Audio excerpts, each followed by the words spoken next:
ভোলাবাবু তার স্টেটমেন্ট দেখছিলাম, তিনি জানেন না, তিনি স্বীকার।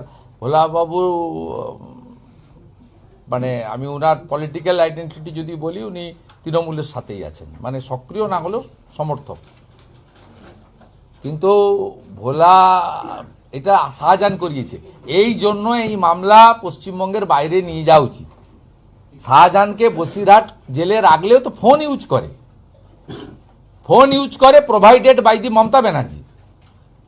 ফোন ইউজ করে প্রত্যেকটা ভিতরে থাকা লোক। জীবন সাহা জেলের ভিতর থেকে ফোন করে বলছে যে 50,000 টাকা দিয়ে যান, আমি তো অ্যাকাউন্ট নম্বর দিয়েছি, টাকা ট্রান্সফার 15,50,000 50,000 ইমিডিয়েট, তার সংসার চলছিল না, দিয়ে যান। তো জীবন ইডি কাস্টডি জেসি থেকে ফোন করছে। তা আমরা তো অনেক আগেই বলেছি যে এখানকার জেলের ভিতরে থেকে তৃণমূলের নেতারা ফোন ইউজ করে, যেদিন যেটা খেতে চায় সেদিন খায়। অন্য কয়েদিদের সূর্যাস্তের আগে ডিনার নিতে হয়, এরা রাত্রিবেলা 9টা 10টা 11টা যখন পারে ডিনার নেয়। এবং যত রকম ছবি আছে দেখতে পায়, স্মার্টফোনও এদের হাতে দেওয়া আছে, যা যা চায় সব কিছু চায়। তারপরে অনেক দিন জেলে হলে, মনটা খারাপ হলে ওদের পিজির উডবান ওয়ার্ডে রাখা হয়। পিজির উডবান ওয়ার্ডেও যদি মন খারাপ হয়ে যায় তাহলে ওদেরকে প্রাইভেট নার্সিংহোমে হসপিটালে নিয়ে যায়, যেমন পার্থকে নিয়ে গেছিল রবীন্দ্রনাথ টেগোর না কি হসপিটাল আছে, আর.এন. টেগোর, সেই একই ব্যাপার নিয়ে যায়। অতএব এখানে এই রাজ্যে এই কারণে সিবিআইকে আমি ধন্যবাদ দেব যে পোস্টপল ভায়োলেন্সের 18টা মামলা তারা সুপ্রিম কোর্টে গেছে পশ্চিমবঙ্গের বাইরে নিয়ে যাওয়ার জন্য। অনেক পরে সিবিআইয়ের কিছুটা হলেও ঘুম ভেঙেছে। 18টা মামলা পোস্টপল ভায়োলেন্সের সুপ্রিম কোর্টে রেখেছে। কবে উঠবে সুপ্রিম কোর্ট কি করবে, ইটস নট মাই সাবজেক্ট। তো as per media reporting, as per cause list দেখেছি আমি যে 18টা পোস্টপল ভায়োলেন্সের মামলা সিবিআই দিয়েছে। অনেক দেরিতে ঘুম ভেঙেছে, 4 বছর পরে ঘুম ভেঙেছে। এটা আমি এভরিডে বলি, প্রত্যেক দিন বলি, আমার কাছে স্পেসিফিক ইনফরমেশনের ভিত্তিতে বলি। জেলের সুপাররা, জেলের পুলিশের লোকেরা, তারাও সবাই খারাপ নয়। তারা বেরিয়ে এসে অন্য ফোন থেকে আমাকে জানান যে দাদা ফোন ইউজ করছে, স্যার ফোন ইউজ করছে, ওখানে ফোন পাল্টে দেওয়া হচ্ছে, ফোন ওখান থেকেই রিমোট কন্ট্রোল করছে। দে আর নোটোরিয়াস ক্রিমিনাল।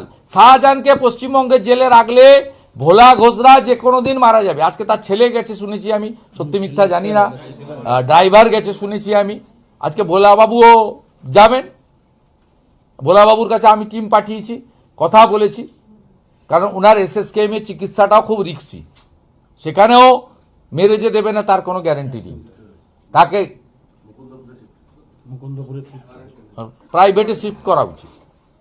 এদের বিশ্বাস করা যায় না।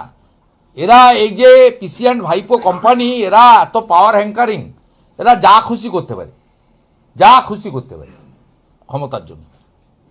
হুমায়ুন কবির বলছেন যে নন্দীগ্রামে ক্যান্ডিডেট দেবেন, ভবানীপুরে ক্যান্ডিডেট দেবেন। সাবজেক্টে ভোলানাথ ঘোষের বড় ছেলে অভিযোগ করছেন মাঝে মধ্যেই ভয় দেখাতো শেখ শাহজাহান, হুমকি দিতেন নেজাট পঞ্চায়েত সমিতির সভাপতি ও সহসভাপতি। এটা তো ঘটনা। গাড়ির ড্রাইভারের নাম কি?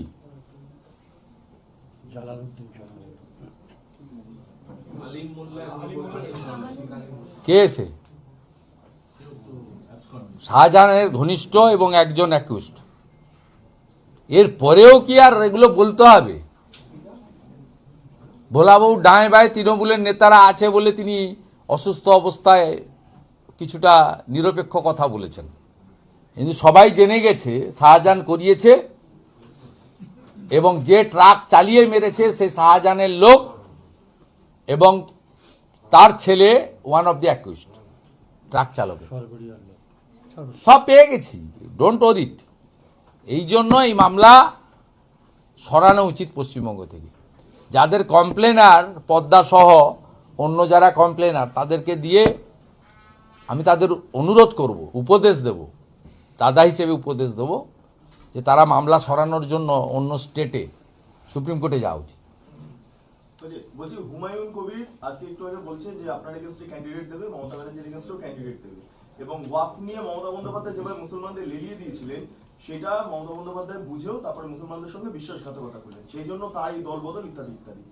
তা আমি তার দল বদল নিয়ে মুসলিমদের নিয়ে আমি কিছু বলবো না, সেটা ওনার ব্যাপার, উনি বলবেন।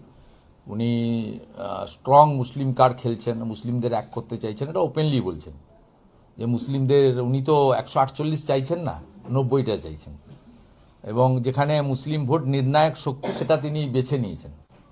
অর্থাৎ তিনি তার লাইনে আছেন, বলছেন, আমার কোনো সমস্যা নেই।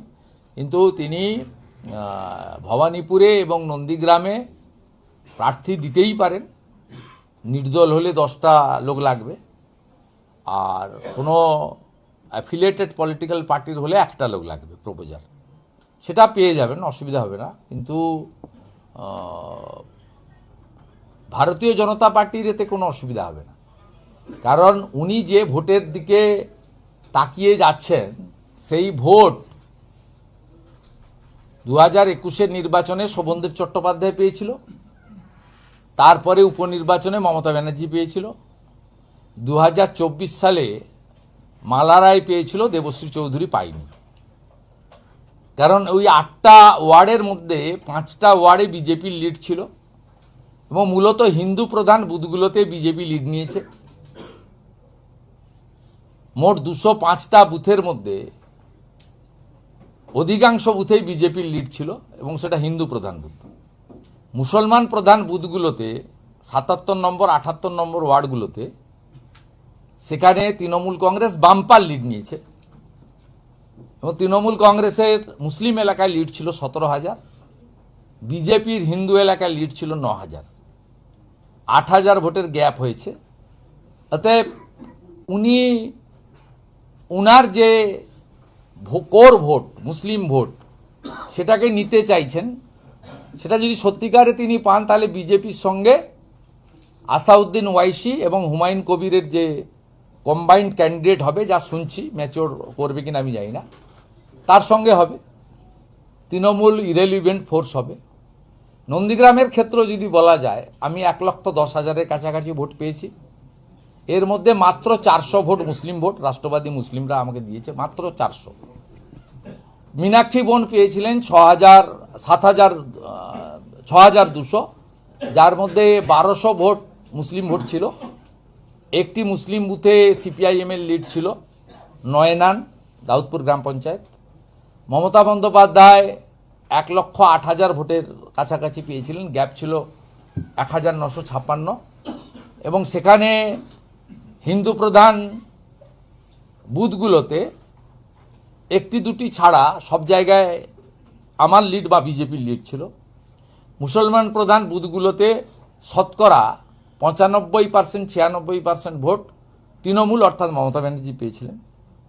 অর্থাৎ সত্যিকারে যদি তিনি মমতা ব্যানার্জির ভোট নিয়ে নিতে পারেন, ওখানেও বিজেপির সঙ্গে হুমায়ুন কবির এবং আসাউদ্দিন ওয়াইসির সম্ভাব্য যে জোট, তার সঙ্গেই হবে।